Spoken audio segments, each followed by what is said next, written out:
Cuando estaba repasando este pasaje y estaba viendo algunos comentarios, leí una pregunta que me llamó la atención y quise saber a qué se refería. La pregunta es, ¿qué teología vemos en Primera de Pedro? ¿O qué teología contiene Primera de Pedro? Y hermanos, tenemos que aprender que Pedro escribió su carta con un propósito práctico. Sin duda, se hubiera sorprendido si alguien le hubiera preguntado por el contenido teológico de su carta.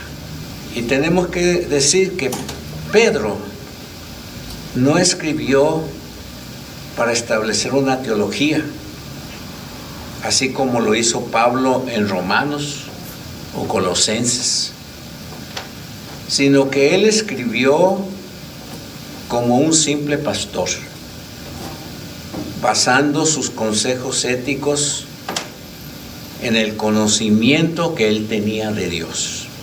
De ese modo, las doctrinas afirmadas en la carta proveen solamente motivos para realizar nuestra vida cristiana.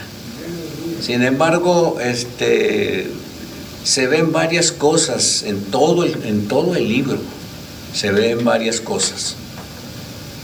Por ejemplo, la primera cosa que se ve ahí, aunque Pedro no lo dice, esto es una doctrina basada en esto. No, él no dice nada. Pero en Primera de Pedro 1, versículo 1 y 2, que ya leímos, Pedro establece con claridad la relación práctica que hay entre las tres personas de la Trinidad. Por ejemplo, dice ahí, Pedro, apóstol de Jesucristo, a los expatriados de la dispersión en Ponto, Galacia, Capadocia, Asia y Bitinia, elegidos al previo conocimiento de Dios Padre por la santificación del Espíritu, para obedecer a Jesucristo y ser rociados con su sangre, gracia y paz sean multiplicadas. Entonces, él no habla de la Trinidad incluso, pero sí la menciona. Y una de las cosas que se ve aquí en esta doctrina de Dios para Pedro, Dios es soberano y se puede confiar en él. Dice 1 Pedro 4:19, por eso los que sufren según la voluntad de Dios, que encomienden sus almas al fiel Creador, haciendo el bien. También Pedro dice que Dios es santo, por lo cual debemos imitarlo. 1 Pedro 1:15 y 1 Pedro 16:15 dice, antes bien, así como aquel que os ha llamado es santo, también sed santos vosotros en todo aspecto de vuestra manera de vivir, porque Cristo está, sed santos, porque yo soy santo. También Pedro, respecto a Dios, dice que Dios es un Padre, y por ello sus hijos, o los que dicen ser sus hijos, tienen que vivir de acuerdo con el nombre de la familia. En este caso, somos la familia de Dios. Y dice 1 Pedro 1:17, y si invocáis como Padre a aquel que juzga según la obra de cada uno, sin hacer distinción de personas, conducíos en temor todo el tiempo de vuestra peregrinación. Por decirlo de esta manera, hermanos, todo el tiempo que tengamos para vivir, tenemos que vivir según la voluntad de Dios. No es que en ratitos. De repente oigo testimonios medio raros que dicen, es que pues yo era cristiano, pero me cansé, me desanimé y ya dejé de ser cristiano y viví pues en el desastre. No, nosotros sus hijos, aunque tengamos que ser tentados por el diablo para abandonar a Dios, no debemos de permitirlo.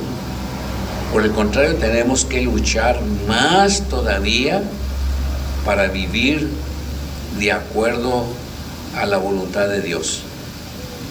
La otra cosa que Pedro escribe es que Dios nos ha redimido como su pueblo. Y esta redención es una base para la seguridad de nuestra salvación. 1 Pedro 1, 18 al 21. Tened presente que habéis sido rescatados de vuestra vana manera de vivir, la cual heredasteis de vuestros padres, no con cosas corruptibles como oro o plata, sino con la sangre preciosa de Cristo, como de un cordero sin mancha y sin contaminación. Él, a la verdad, fue destinado desde antes de la fundación del mundo, pero ha sido manifestado en los últimos tiempos por causa de vosotros. Por medio de él creéis en Dios, quien lo resucitó de entre los muertos y le ha dado gloria, de modo que vuestra fe y esperanza estén en Dios.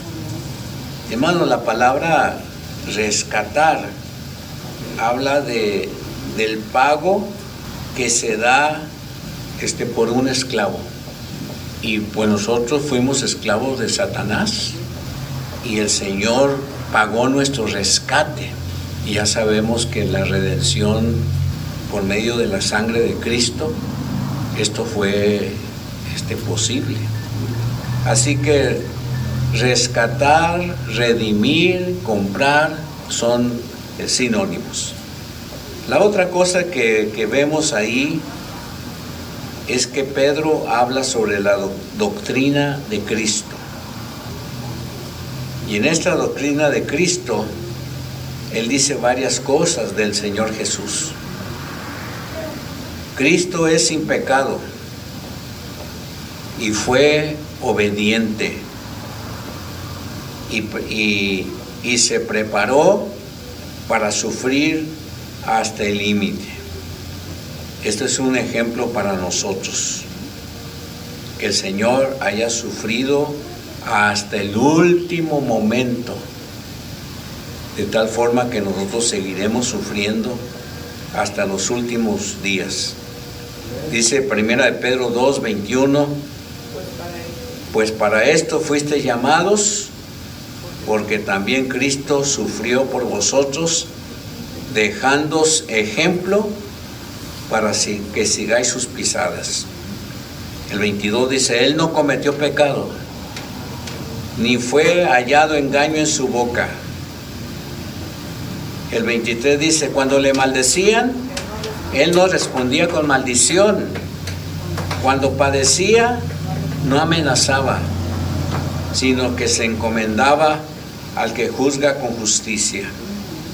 El 24 dice, él mismo llevó nuestros pecados en su cuerpo sobre el madero, a fin de que nosotros, habiendo muerto para los pecados, vivamos para la justicia.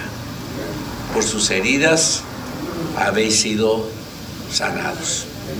Así que, según Pedro, Cristo es sin pecado. Él no pecó. También la otra cosa de Cristo es que Pedro cree que Cristo murió, y no solamente murió, sino que resucitó. De la misma forma, nosotros debemos de morir al pecado y vivir según el poder de la resurrección. Primera de Pedro 2:24 y 4:1 dice, puesto que Cristo ha padecido en la carne, armaos también vosotros con la misma actitud, porque el que ha padecido en la carne ha roto con el pecado. Y también de Cristo dice que Él nos ha dado la redención. 1 de Pedro 1, 18 y 19. Él dice: tengan presente que habéis sido rescatados de vuestra vana manera de vivir, la cual heredasteis de vuestros padres, no con cosas corruptibles como oro o plata, sino con la sangre preciosa como de un cordero sin mancha y sin contaminación. Bueno, este pasaje ya lo habíamos leído, ¿verdad? Pero se vuelve a repetir. También respecto a Cristo, Pedro dice que Cristo nos ha reconciliado, porque Él es la ofrenda por el pecado y sustituto. Dice la palabra, hermano, que nosotros éramos enemigos de Dios. Todos, no importa la raza de la que seamos, todos necesitamos la reconciliación, porque Dios lo hizo posible. Primera de Pedro 3:18 dice: porque Cristo también padeció una vez para siempre por los pecados, el justo por los injustos, para llevarnos a Dios, siendo la verdad muerto en la carne, pero vivificado en el Espíritu. Qué interesante lo que el apóstol Pedro piensa sobre el Señor Jesús. También él piensa que Cristo estaba predestinado para este mismo propósito por el amor del Padre. O sea, Cristo estaba predestinado, según Pedro, para que muriera. Y era por el amor que Dios sentía por los que iban a ser sus hijos. Él, a la verdad, dice 1 de Pedro 1:20, fue destinado desde antes de la fundación del mundo, pero ha sido manifestado en los últimos tiempos por causa de vosotros. Por medio de Él, dice el versículo 21, por medio de Él creéis en Dios, quien lo resucitó de entre los muertos y le ha dado gloria, de modo que vuestra fe y esperanza estén en Dios. La otra cosa que Pedro nos dice es que Cristo es el fundamento de la iglesia. No dice Pedro, Muchos creen que Pedro fue el primer papa y que él es el fundamento de la iglesia. Vean la carta, él nunca dijo yo soy el fundamento. Él dijo Cristo es el fundamento. Y ese fundamento es para la fe y la esperanza y para inspirarnos para la santidad y el amor. 1 Pedro 2:16 dice: actuad como libres y no como los que hacen de la libertad un pretexto para hacer lo malo, sino como siervos de Dios. Y otra vez leemos 1 de Pedro 1:21, pero ahora el 22. Por medio de Él creéis en Dios, quien lo resucitó de entre los muertos y le ha dado gloria, de modo que vuestra fe y esperanza estén en Dios, habiendo purificado vuestras almas en obediencia a la verdad, para un amor fraternal no fingido. Amaos los unos a los otros ardientemente y de corazón puro. Y Pedro también habló sobre el Espíritu Santo. Pedro creía que el Espíritu Santo era el agente por el cual podemos ser santificados. Primero 1:21, ahí lo leí hace un rato. Por medio de Él creéis en Dios, quien lo resucitó de entre los muertos y le ha dado gloria. También Pedro cree que el Espíritu Santo es el autor de las Escrituras. Pero ¿sabe por qué no necesitamos otra Biblia? Porque el Espíritu Santo, quien es el autor, no tiene necesidad de escribirla, porque la que tenemos fue escrito para nuestros días y para los que vienen. Hasta que Cristo venga y todo se acabe, ya no más necesitaremos la Biblia, porque ya todos la tendrán en el corazón. La otra cosa que Pedro cree sobre el Espíritu Santo es que Él es el capacitador del ministerio de los creyentes. Todo eso que nosotros hacemos para el Señor en el terreno de lo que es la iglesia, hermanos, quien nos capacita para eso es el Espíritu Santo. Los predicadores, Dios los capacita. Los misioneros, Dios los capacita. Y cualquier don que usted tenga de servicio, cualquiera, el Espíritu Santo lo capacita. Dice 1 Pedro 1:12, a ellos les fue revelado que no para sí mismos, sino para vosotros, administraban las cosas que ahora os han sido anunciadas por los que han predicado el Evangelio por el Espíritu Santo enviado del cielo, cosas que hasta los ángeles anhelan contemplar. Y la otra cosa que Pedro creía sobre el Espíritu Santo es que es visto como el que alienta a los cristianos cuando padezcan persecución. Nosotros no podemos alentar a la gente, hacemos el intento, pero no tenemos palabras, hermanos, para alentar a la persona. Pero el Espíritu Santo sí lo puede hacer. En medio de persecución, quien alienta es el Espíritu Santo. Dios así lo ha dispuesto, y así es y así será. Dice 1 Pedro 4:14 al 16, cuando sois injuriados en el nombre de Cristo, ¿qué dice? Sois, ¿qué? Bienaventurados, porque el glorioso, ¿qué? Espíritu de Dios reposa sobre vosotros. Así que ninguno de vosotros padezca como homicida o ladrón o malhechor o por entrometerse en asuntos ajenos. Pero si alguno padece como cristiano, no se avergüence, más bien glorifique a Dios en este nombre. La otra cosa que vemos en 1 de Pedro es cuando habla sobre la doctrina de las Escrituras. La autoridad de las Escrituras es subrayada por la forma en que Pedro apela al Antiguo Testamento para apoyar su enseñanza. O sea, él utiliza el Antiguo Testamento para hablar de la misma Escritura.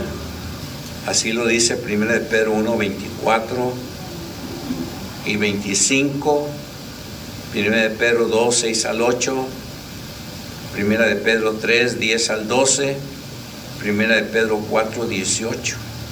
Pedro considera que su fuente es la guía del Espíritu Santo a sus autores.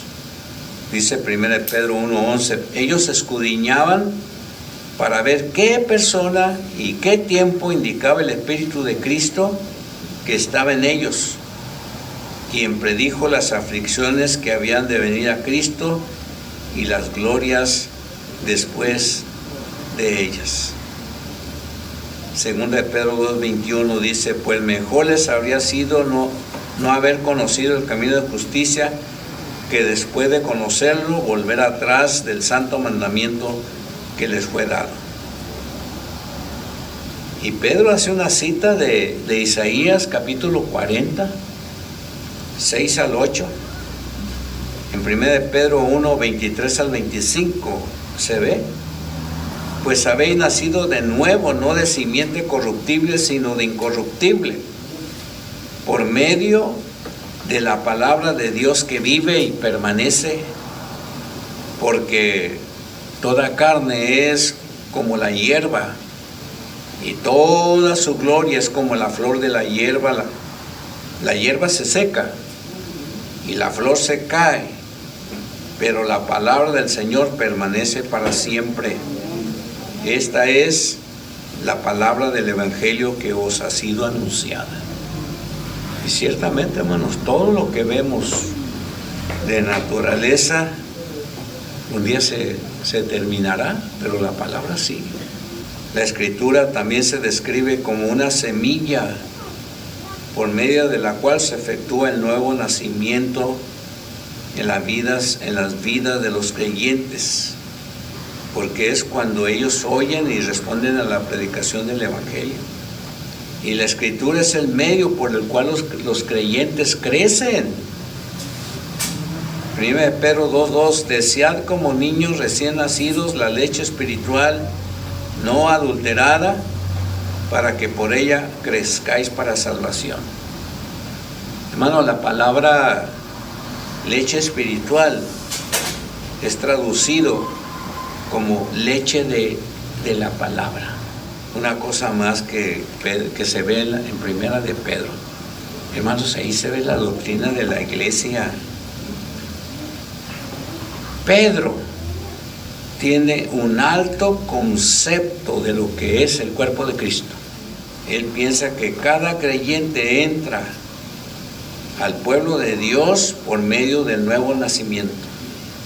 1 Pedro 2:2-5: desead como niños recién nacidos la leche espiritual no adulterada, para que por ella crezcáis para salvación.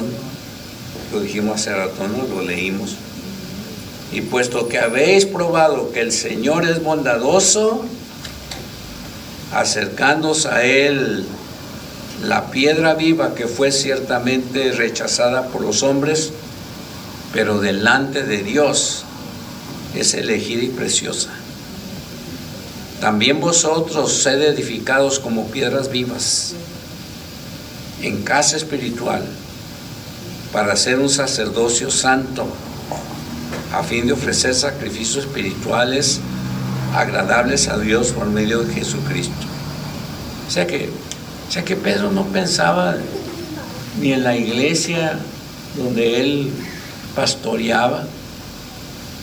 Él tenía muchos conocidos. Cuando ve usted el primer capítulo y habla de los expatriados, está hablando de todos los que fueron perseguidos, y la gran mayoría eran gentiles, no eran judíos, eran gentiles. Y él considera, aún siendo gentiles, que ser parte del cuerpo de Cristo, hermanos, es una cosa gloriosa. No sé ustedes, pero hermanos, yo me siento bien de ser parte del grupo. Y también 1 de Pedro 1:22 y el 25 dice: habiendo purificado vuestras almas en la obediencia a la verdad, para un amor fraternal no fingido, amaos los unos a los otros ardientemente y de corazón puro, pero la palabra del Señor permanece para siempre. Esta es la palabra que os ha sido anunciada. Y la otra cosa que Pedro piensa, que la iglesia es el edificio de Dios, pero el fundamento es Cristo mismo. Por esto contiene la Escritura, dice 1 de Pedro 2:6. Por esto contiene la Escritura: he aquí pongo en Sión la piedra del ángulo, escogida y preciosa, y el que cree en él jamás será avergonzado. El 7 dice: de manera que para vosotros que creéis es de sumo valor, fíjense, la iglesia, pero para los que no creen, la piedra que desecharon los edificadores fue hecha cabeza del ángulo y piedra de tropiezo y roca de escándalo. Aquellos tropiezan siendo desobedientes a la palabra, pues para eso mismo fueron destinados. Pedro creía que la doble función de la iglesia era, primeramente, ofrecer culto a Dios y en segundo lugar, testificar a la gente. Ya en el tiempo de Pedro, la iglesia tenía cuerpo de ancianos, considerado como una función responsable y sagrada. Dice primera de Pedro 5, 1 y 4. A los ancianos entre vosotros les exhorto, yo anciano también con ellos, testigo de los sufrimientos de Cristo y también participante de la gloria que ha de ser revelada. ¿Sabe qué significa esto, hermanos? Testigo de los sufrimientos de Cristo. Que los que van a ser ancianos, ya sea pastores o diáconos, uno de los requisitos es haber tenido un encuentro personal con Cristo Jesús. Y tener un encuentro personal con Cristo Jesús es saber toda la historia de su ministerio, de su vida y el desarrollo de su ministerio. No solamente hablar del nacimiento, sino también hablar de su sacrificio. Porque acuérdense, el Señor Jesús nació en el año 1 de su ministerio, no en el del calendario. El del calendario está equivocado. Como era un calendario romano, tenía sus fallas. Y Cristo nació en el año 3, entre el 3 y el 5 del calendario romano. Pero el Señor nació, tuvo su primer año de cumpleaños y a los 33 años murió. Porque a los 30 comenzó a desarrollar su ministerio y 3 años más tarde él había muerto. Pedro consideraba esto muy importante, y ser parte de la iglesia, hermanos, es importante. Y tenemos que testificarle a la gente de quién es el Señor. Y también Pedro alienta al desarrollo y el uso de los dones espirituales por cada uno de los que dicen yo soy de Cristo. 1 Pedro 4, 10 y 11 dice: cada uno ponga al servicio de los demás el don que ha recibido, como buenos administradores de la multiforme gracia de Dios. Si alguien habla conforme a la palabra de Dios, si alguien presta servicio, sirva conforme al poder que Dios le da, para que en todas las cosas Dios sea glorificado por medio de Jesucristo, a quien pertenecen la gloria y el dominio por los siglos de los siglos. Amén. Por decirlo de otra manera, hermanos, los dones espirituales, si usted ya conoce cuál es su don o dones, desarróllelo y úselo para que el nombre de Dios sea glorificado. No es para que usted se sienta bien, o la iglesia se sienta bien, o los hermanos se sientan bien, no, para que el nombre de Jesús sea glorificado. Finalmente, Pedro en su carta escribió, sin proponérselo así como doctrina, pero habló de los últimos días. Pedro escribe como alguien que será testigo de las últimas cosas. ¿Se acuerdan que Pablo también lo creía, que iba a suceder en su época? Y estaban convencidos, ambos estaban convencidos. Por eso es que Pedro usa la raíz de la palabra apocalipsis, o sea, revelación, para describir el regreso de Cristo. Es su manera de recordarle a los lectores que el Cristo invisible no está lejos de nosotros, y les señala las glorias que compartirán cuando Él se revele. Así que Él dice que la salvación en Cristo, hermanos, será realizada cabalmente. Acuérdense que la salvación, hermanos, es en dos partes. En el presente, cuando creímos, somos salvos. Pero en el pasado, cuando Cristo venga, seremos salvos. Y Pedro así lo creía, que el Señor así lo ha dispuesto, para que la prueba de vuestra fe, más preciosa que el oro que perece, aunque sea probado con fuego, sea hallada digna de alabanza, gloria y honra en la revelación de Jesucristo. Primera de Pedro 1:7.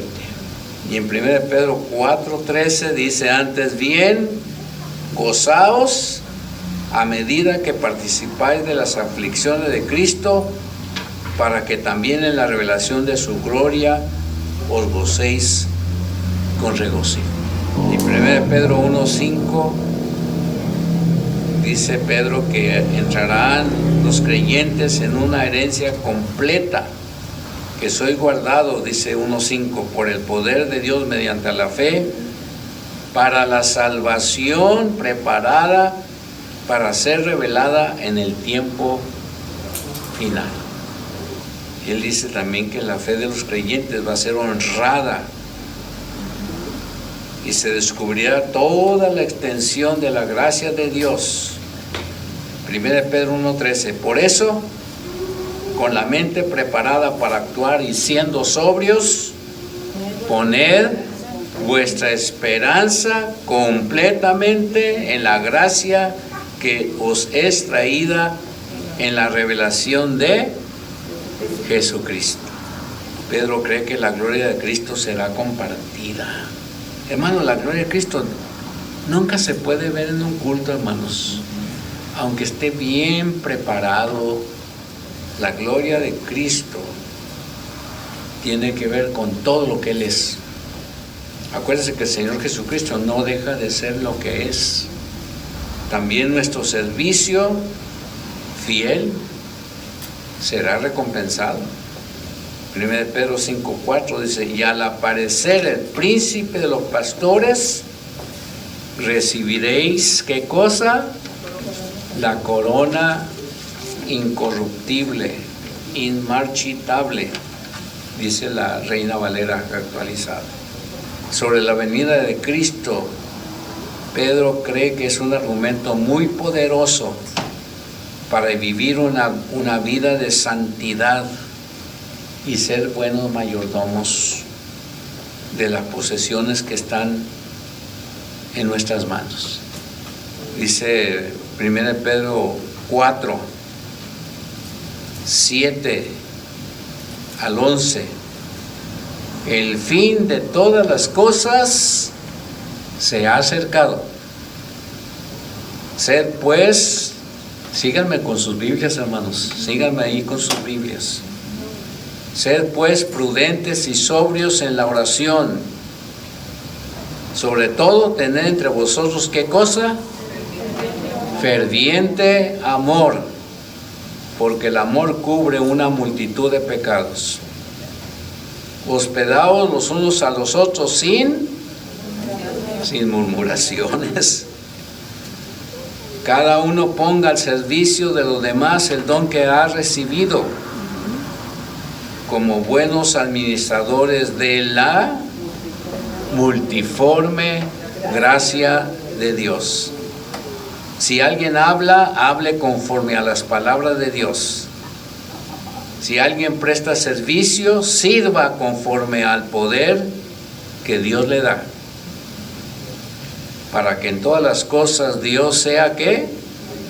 Glorificado por medio de Jesucristo, a quien pertenecen la gloria y el dominio por los siglos de los siglos.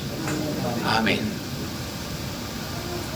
El 17 dice, de este mismo capítulo 4: porque es tiempo de que el juicio comience por la casa de Dios, y si primero comienza por nosotros, ¿cómo será el fin de aquellos que no obedecen al Evangelio de Dios?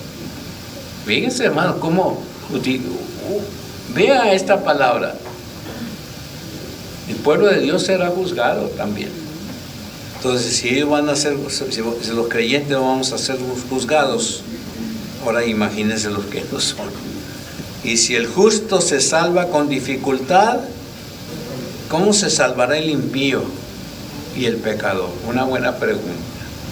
Termino diciendo lo que al comienzo mencioné. Todos los comentaristas concuerdan de que Primera de Pedro no fue escrita para hablar de doctrina, como lo hizo Pablo en Romanos y Colosenses, sino que Pedro habló a los creyentes como lo haría un pastor en una charla normal con sus miembros, o como un padre platica con sus hijos. Pero eso sí, no dejó de exaltar a Jesucristo como nuestro Salvador. Él nunca dijo, yo soy el bueno. Nunca dijo. Él dijo, Jesús es el bueno. A Él tenemos que oír, a Él tenemos que escuchar, a Él tendremos que rendirle cuentas algún día. Así que, hermanos míos, pues que Dios nos ayude, ¿verdad? Que Dios nos ayude. Señor bendito, maravilloso es tu nombre. No hay nombre como el tuyo, porque has hecho todo por nosotros. Nos has dado una salvación que no merecíamos, pero lo hiciste por tu amor, por tu gracia y tu misericordia. Y Señor, gracias porque pudimos escuchar ese llamado y haber respondido con un sí rotundo para que fueras parte de nosotros. Ayúdanos para seguir hablando de ti en este propósito de la iglesia, de adorar tu nombre, pero también hablar de ti a las personas. Gracias pues, Señor. Pedimos por todos los que están pasando por enfermedad, por esta terrible situación que parece que no se quiere ir. Ayúdanos, Señor, a seguir enfrentando con valor estas situaciones que padecemos. Señor, ayuda a nuestra ciudad a recapacitar y reconciliarse contigo para que su pecado no los alcance. Gracias pues, Señor, te lo pedimos todo en el nombre de Jesús. Amén.